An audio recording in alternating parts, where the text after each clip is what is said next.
Today we are coding. Hello, you're welcome to the Ed Innovator series, and I'm delighted to have you here again with me today.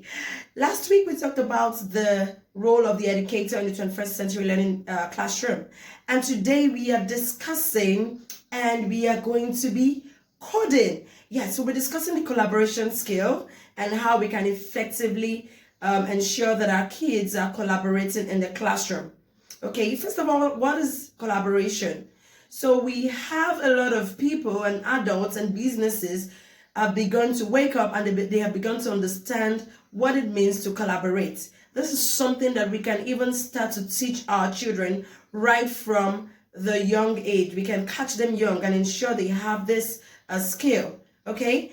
Unfortunately, what we have today are children that only respond to changes and share knowledge or share information that they come across, but they do not understand what it means to collaborate effectively and apply their skills, work with people to develop products and contents. Now, what are the skills that are required for students to be able to actually collaborate? What are the skills required for children to be able to collaborate and work together with people effectively? Some of these skills include negotiation, they include conflict resolution, they include the ability to listen to others, the ability to make cogent agreements with people, and of course the ability to be able to distribute tasks effectively and integrate their ideas into a coherent whole.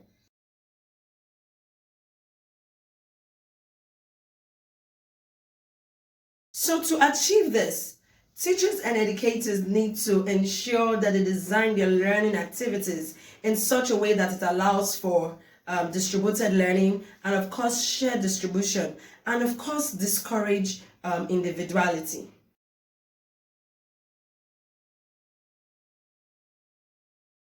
So a lot of companies are collaborating today. You see Domino's and Cold Stone. So when you go to Domino's, you get tempted to visit Cold Stone. There are also collaborations between educators and educational research companies and a lot of other collaborations going on. And even in the workplace, how do you work together with cross-functional teams if you don't have the right collaboration skills? And that is why we must begin to equip our students with the right collaboration skills so that they can be excellent in the future and they can be effective 21st century learners. So how can we as educators ensure that we are building our children with the right collaborative skills?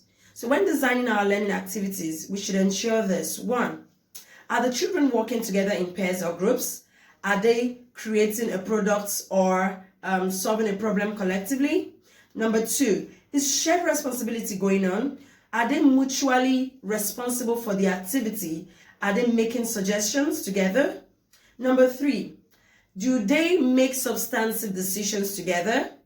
Are they deciding on what to be done or what action needs to be taken together? Number four, is their activity interdependent? For instance, if you have a group of 5, is one person's work needed for the success of the entire group? And that is what interdependency means. So these are the activities that you need to put into consideration when designing your lessons, okay?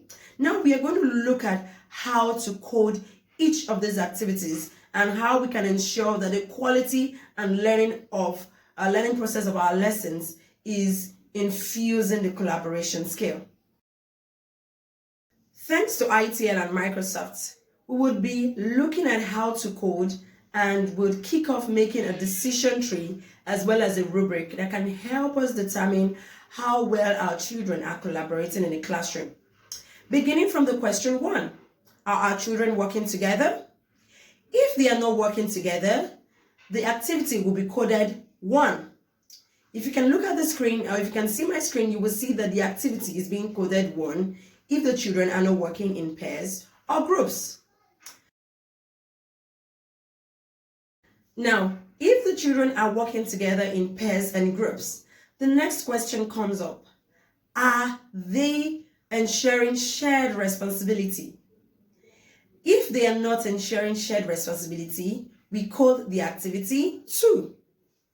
And if they are actually sharing responsibility, we call the activity 3.